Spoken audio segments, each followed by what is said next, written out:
Hello बच्चों, morphology का symmetry topic important topic है बिकॉज 2024 में और 2022 में सिमेट्री से क्वेश्चन आया है। अब सिमेट्री क्या होती है? सिमेट्री मींस जब कभी भी आप फ्लैग को कितने इक्वल पार्ट में डिवाइड कर सकते हो, कैसे डिवाइड कर सकते हो, वो क्या कहलाती है? सिमेट्री कहलाती है। On the basis of that flag two type का होता है, एक्टिनोमॉर्फिक फ्लैग और जाइगोमॉर्फिक फ्लैग। एक्टिनोमॉर्फिक को ध्यान रख सकते हैं असर्शन और रीजन से। ए फॉर एक्टिनोमॉर्फिक और आर फॉर रेडियल। जब कभी भी रेडियल वर्टिकल प्लेन से, किसी भी रेडियल वर्टिकल प्लेन से आप फ्लावर को टू इक्वल रेडियल हाफ में डिवाइड कर पाओ तो वो आपका है एक्टिनोमॉर्फिक। जबकि आपका जाइगोमॉर्फिक, जिसमें आप फिक्स वर्टिकल प्लेन से टू सिमिलर हाफ में डिवाइड कर पाओ, वो जाइगोमॉर्फिक। ऐसे कैसे याद रखोगे? जाइगो दो चीजों से मिलकर बना होता है, तो आप फिक्स वर्टिकल प्लेन से दो पार्ट में, दो सिमिलर हाफ में डिवाइड कर पाते हो। ओके, तो एक्टिनोमॉर्फिक, जाइगोमॉर्फिक। एक्टिनोमॉर्फिक के जो एग्जांपल हैं वो क्या क्या हैं? वो है आपका चिली, मस्टर्ड, धतूरा। कैसे ध्यान रख सकते हैं? चिली के अचार में मस्टर्ड डाला।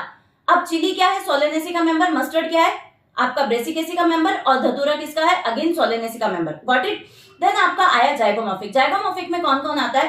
पी आता है, बीन आता है, केशिया आता है, गुलमोहर आता है। इसमें से पी और बीन जो है वो पल्सेस से ध्यान रह जाएगा। देन केशिया, गुलमोहर, ये चारों जो है आपके किसके एग्जांपल है? फेबेसी के एग्जांपल है। मींस फेबेसी में कैसा फ्लावर मिलेगा? आपका जाइगोमॉर्फिक। देन आता है आपका जब कभी भी किसी भी फ्लावर को